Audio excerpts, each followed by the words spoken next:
Dear students, welcome to our YouTube channel biology by Deepak Nain. और आज हमारा जो टॉपिक ऑफ डिस्कशन रहेगा है न्यूट्रिशन इन अमीबा का डायग्राम। और इसमें आपको यहाँ पे डायग्राम में लेबलिंग अच्छी खासी वैसे पहले ही कर रखी है। अमीबा क्या होता है कि यूनिसेलुलर ऑर्गेनिज्म होता है, यूनिसेलुलर।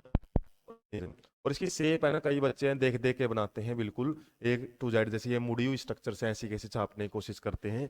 अमीबा का कोई भी डायग्राम है ना, आप कैसे भी रैंडमली बना सकते हो, उसके अंदर जो न्यूक्लियस दिखा सकते हो, क्योंकि अमीबा का कोई भी डायग्राम फिक्स नहीं होता है, या उसकी जो शेप है, साइज है, वो फिक्स नहीं होता है। ये अपनी शेप है लगातार चेंज करता रहता है।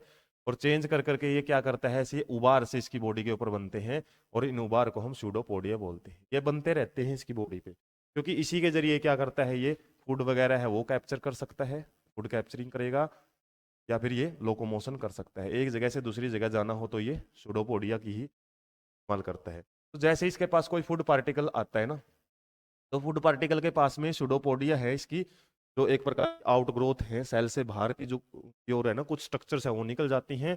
और वो स्ट्रक्चर क्या करती है, हमारे जो फूड पार्टिकल शुरू कर देती हैं।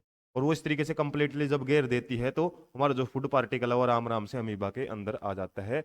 और क्या बना लेता है, एक फूड वैक्यूल बना लेता है। फूड वैक्यूल के अंदर क्या होएगा, फिर डाइजेशन है वो होता है।